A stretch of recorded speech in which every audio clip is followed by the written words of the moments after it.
tikulandira lino kundomvera pano ndi Panyasa Voice Box pamene ndithu timakhala ndi amalawi osiyanasiyana amene amafuna operekapo maganizo awo osiyanasiyana pa nkhani zokhudza ndale kayendetsedwe ka dziko komanso kutsatira bwino kwa malamulo kuno kwathu ku Malawi.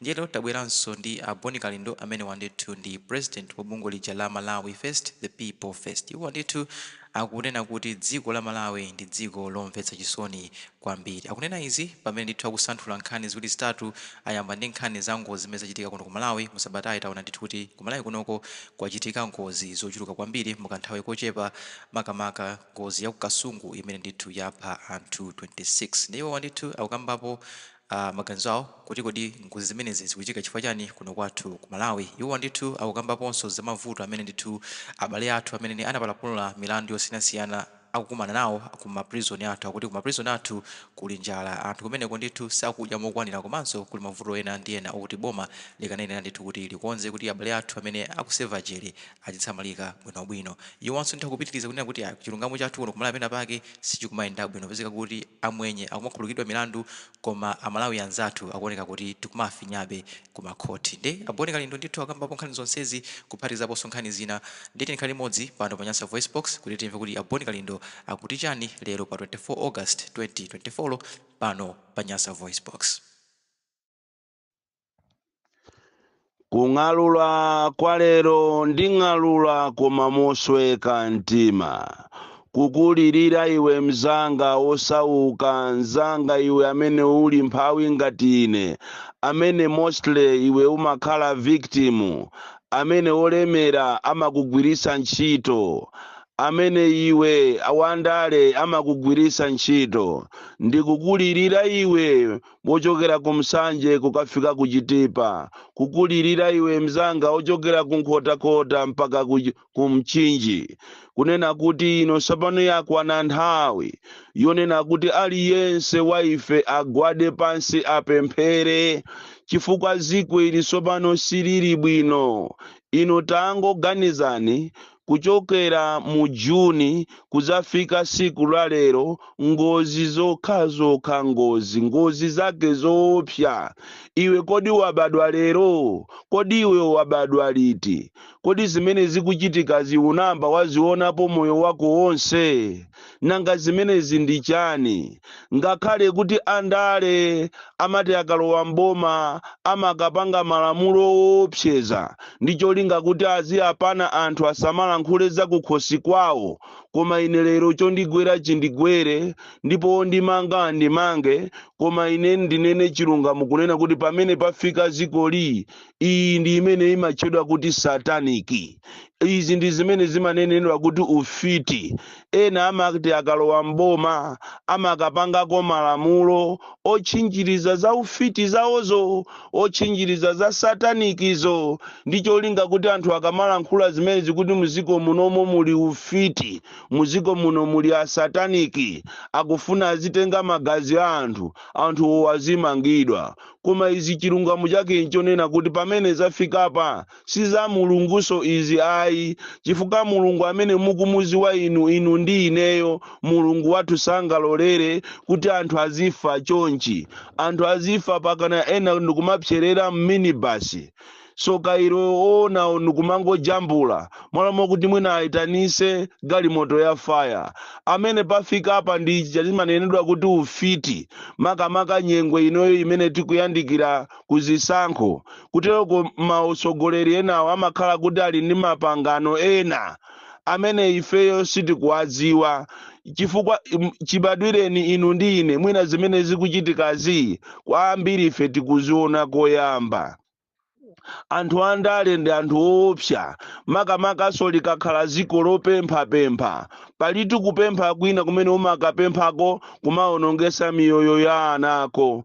Ndipo abale anga ndikufuna ndikupempheni inu abale anga Amalawi kuna kulikonse, makamaka inu osauka, ndikukupemphani ine president wanu kuti nthawi ino ndiyofunika tipempherere zikoli, chifukwa tikaadalira anthu opemphera onso ambiri ayiwo ndi asataniki. atumiki amangovala zovalazo ndikumanyamula mabaibulo ndikumalalika ndikumatchuka koma pakati pa usiku ndi amenenso akuphaso anthuso. Tisamudalire munthu wopemphera lero, ziko linavuta. Ambiriwo amangopangira izi ncholinga kuti showbiz anthu muziyaona ngati ndi wopemphera koma asali wopemphera. Anthu amene wande amene ali woopsaso kwambiri. Ndiye kuli bwino iwe ndi ine tigwade pansi tipempherere zikoli. Mulungu wathu salephera, Mulungu wathu ndi wokonda ndipo apangapo kanthu chifukwa ngozi zindiye zanyanya. Kuchokera ku Tcholo, kuchokera ku Msanje, kuchokera ku Luchenza, ku Salima, ku Kasungu, pena paliponse mu Lilongwe, ngozi zoopsa zokha. This is not normal. This is very, very serious. Ndipo pakufunikira kuti Amalawi tivale zilimbe, timupemphe Mulungu wathu achitepo kanthu, chifukwa izi sizinayambe zachitikapo. Matenda, ngozi, zimene zikuchitika daily ndi zodabwisa kwambiri. Choncho ndikupempheni Amalawi kunena kuti nthawi yakwana yonena kuti timpangise Satana manyazi, chifukwa izi sizanomo, izi siza Mulungu. Zikanakhala za Mulungu tikanaziziwa ifeyo amene timakhulupirira ife, amene tabadwapo mbuyo mukuchokera ma 50, 60, 70, 80, 90s. Izi zikuchitika ku Malawi kuno zindi za chilendo. Mapempha ziko lopempha at the age of 60 koma ndikumangopempha zosatira zake ndizi muzaphesa nazo mtundu. Ngati Amalawi sitisamala sitipempherera ziko lathu, ngati tidalire anthu amene wawa andalewa kuti azatipulumusira ziko, izi zikuchitika zisiku lina tizadabwisidwa ziko lonse anthu atafamo chifukwa cha mapangano ena ndi ena amene amapanga ngati asogoleri athu. Maka nthawi ino ndiye nthawi yogawa kapena yobweza mwazi kwa anthu amene anapangana mapangano awo. Ndipo izi nkhani za ufiti ngakhale m'Baibulo zilimo.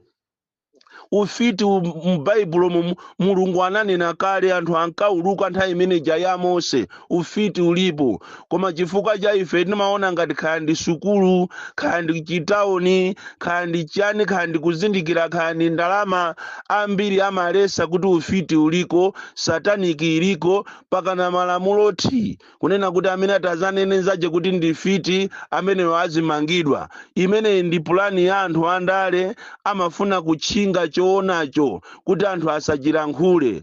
Anthunso amene timadalira ena ndi mafumu athu lero onse anachitidwa captured wonse. Ndalama zili pasogolo kuposa anthu. Mafumu ndi amene akanamaza lankhula zoopsazi kuzuzula mchitidwe umenewu, koma mafumu amene tikadalira aja onse anachitidwa captured. Kapena anthutu awa timanena kuti ma civil society amene akatazira nkhula zomveka bwino, komanso onse anachitidwa captured. Apapa yafikapo nthawi yonena kuti ali ndi mwana wache amugwirise. Ndipo Yesu ananena pa mtanda paja kunena kuti musandilirire ine, uzilire wekha ndi ana ako. Iyiso yafikapo nthawi ya Malawi tikuyenera tizilirire toka pakupemphera kwa Mulungu, kumuuza Mulungu kuti atichosere nyasi zimenezi, chifukwa tunde mtundu wa Malawi ukupita, miyoyo ikupita. Mukaonesesa amene akumwalirawo ndi anthu osauka, iwe ndi ine. Amene ali olemera ndi amene akupitirizabe kunjoya pa ziko lino lapansi. Choncho ndikufuna ndikupempheni Amalawi, osagona, osafoka.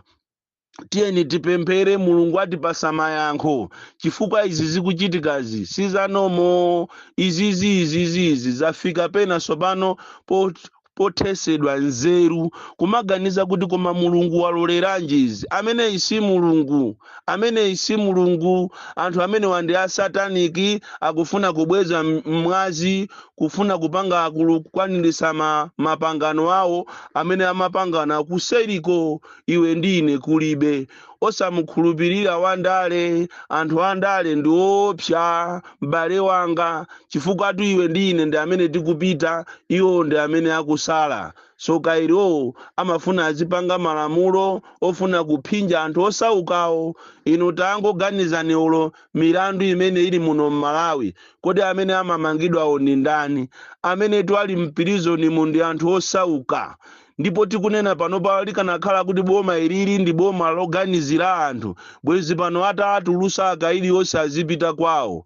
M'maprizoni monse mulibe zakudya, anthu akuvutika koopsa, anthu akufa m'prizoni mukoma sakuulula, khani mbali ya sataniki yomweyo, khandi ufiti omwewo, koma azikaidi akuzunzika koopsa. Anthu athu amene ali kuzomba prizoni, Chichiri prizoni, Maula prizoni, kaye ma prizoni a mizimu. Titokoze a prizoni ena okoma mtima akumatenga ndalama zawo ndikumagulira anthu zakudya. Anthu akuzunzika koopsa ku Malawi kuno maprizoni athu asandukano pano malo opherako anthu kumangomwalira, zakudya kulibe. Ngati angadye mwina pamwezi paja angodya tanaposi kapena Chinese osathira solo nchere amene. Ngati m'bale wako sukamuona ku prison go iwe usayembekezereko zabwino. So kairo m'maprizoni mumuli anthu okalamba, anthu okuti alibe china chilichonse olo abale awo samaona, amadalira kagayiwa komweka ndikukamanga mbulangete ndikudyako pang'ono masana kena ndikudzadyaso madzulo. Zinthu zafika povuta kwambiri. Maprizoni athu ndi anthu osauka, onse olemera ndi amene akumakhalako m'manyumba kwawo. Tingothokozako mwina akumakhoti chifukwa akaona kuti mulandu uwu si mulandu wamba, si mulandu wopanda ntchito, akumamutulusa. Tithokoze ndithu akumakhoti, inu mmangoyima pa chilungamo. A Dayton Muhone, mkulu wa kumzimba uko, amene anamangidwa masiku apitawo, ati chifukwa chongoposta video kumutumizira nzache ya mademo, anthu akupanga mademo, ndikukakhala ndithu miyezi 3 ku prison. Muboma la Chakwera limenelo. Emo uja ankanena kuti high five uja. Emo uja ankanena kuti anthu azakhala bwino uja. Emo uja ankanena kuti kuntchito anthu muzapita eti koloko kuti muzapanga zina. Emo uja nthawi imene yoyo ankakhala ni mapulogalamu ofuoneka ngati akufuna akomere a Malawi. Kumanena kuti lachisanu lili lonse muzikasesa tizikasesa. Lero kusesa kuja kulizi, matenda ali ponse. Kaye matenda awa ampox amene abwerawa ndiye kunotwa Malawi ndiye afatu tifa ngati nkhumba kunoko chifukwa cha usogoleri wathu olephera. Usogoleri umene umanena lero ichi mawa icho, usogoleri umene umakhoza kumanena kuti ifeyo sitikufuna kukhala ziko lopempha, koma lero akukapempha njinga zakapalasa kuti azikwera. Ndi ziko lomvesa chisoni kwambiri. Choncho tikuthokozeni inu amakhoti chifukwa mukupulumusaso a Malawi osauka. Tithokoze kutulusidwa kwa a Dayton Muhone. Ine ndikuthokozeni inu amakhoti faje mukanakhala ena mukanamusiya munthu amene kukafera kundende, munthu osalakwa. Judgment yanu machita kunena kuti munthu amene ndi osalakwa. Tikuthokozeni amakhoti, pitirizani kupulumusa mtundu wa Malawi makamaka osauka amene akuzunzika kwambiri mu ndende mwathu. Ndizomvesa chisoni kuti kunoko ziko lathuli timakhala ngati kuno siku athu tinangobwerako, ndipo akafuna kukhululuka abomawo milandu akukhululuka mwenye okhaokha. Ngati iwe uli mwenye kapena ngati iweyo ngati ukupereka funding ku MCP, uziwe kuti ngati walakwa ndiye kuti ukhululukidwa. Taona ni milandu posachedwa pakunali milandu iyi ya cement imene anthu ena anatenga khadi ya president wakale ndikumakagwirisa ntchito about 5 billion. Koma mkatikati mmene muli anthu ena amwenye amene akhululukidwa. Komatu ukafusa akuti ati amwenyewo ati alipira msonkho umene umafunika. Nanga sipano anthu awiri a Malawiwo simukuwakhululukira chifukwa chani? Nanga iwotu anatenga khadi, Anomani Chisale ndi Mukhito anatengatu khadi ya bwana wawo imene inali yokuti azigwirisa ntchito ujeni ya ulere. Panali bepo yokuti akhoza kumalipirapo duty. imene inali khadi yokuti azipanga ya duty free. Ndiye nanga mulanduwo uli pati muupitiriza chifukwa chani? Popeza khadiyo inali ya duty free status, ndiye awo alipira misonkho, ndiye mulandu wawo uli pati. Zikungooneka kuti ku Malawi kuno timaphana tokha Amalawi timafunirana zoyipa, Amalawi sitikondana. Ndi chifukwa chake ena akumakaputa matenda uko ndikumapasa Amalawi kuti azifa nawo, iwo azilemera. Koma siku lake ndi limodzi limene Mulungu azapange zozizwa. Ndipo over my dead body zimene zizi zikuchitika siku lina Mulungu azazionesa. Ndipo mizimu ya anthu osauka, mizimu ya anthu amene anamwalira izatimenyera ife nkhondo siku lake ndi limodzi. Ndafuna ndikulimbikiseni abale anga kuti musadandaule, tiyeni tigwade pansi. Iwe amene uli ku prison, iwe pemphera mosalekeza. Iwe osauka amene osakudya iwe kunyumba kwako pemphera. Iwe amene ukuvutika, iwe amene ukuvutikiramo pemphera. Siku lina Mulungu azatani azasegula kumwamba kuzaoneka, ndipo zobisika zizaoneka. Inu amene muli andale samalirani pamene mukufuna kupanga zisankho. Ndikupempheni Amalawi tonse, teni tikasankhe asogoleri eni amene sazaphesa ziko, chifukwa zinazi kumene kukupitako lizaphesa ziko. Samalirani a opposition, tinkakuuzani kunena kuti anzanu akukutakatani. Kubera chisankho it is a process. Mwaziona mafiga akutulukawo, mwaona. Lero aeni Arabia kukapanga press conference yopanda ntchito, yopanda mutu, chifukwa yokuti agwidwa in the act. Samalirani zisankho za ulendo uno sizikhala zisankho, zikhala ceremoniyo yongoperekeza ena kache kuti akalezere. Izi zachitika ku nsanje za makansalas.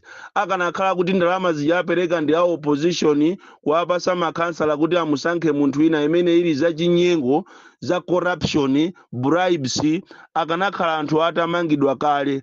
Koma popeza apanga zimene zindi a MCP akuluakulu, it is business as usual. Malawi ndi imene amakhalira. Koma siku lake ndi limodzi. Ngati simusamala inuyo a opposition kumenyana mukumenyana makamaka inu a UTM, chifukwa tu abale anga ndikuuzeni, tikuuzani posachedwa pompano, na ngati kuli nkhondo ya convention ndiye ndi ku UTM. Uku mukamvako kuti anthu aphanako musadabwe. Ndipo munya wake atazuka lero Saulo Chilimayo, ndikuona zimene zikuchitika, adzagwesa msonzi. Born Calendar, the DC, mwana woopsa kwambiri amene amangoyima pa chilungamo, ndipo ndizapitirira kuyima pa chilungamopo, zambiri zikubwera posachedwa.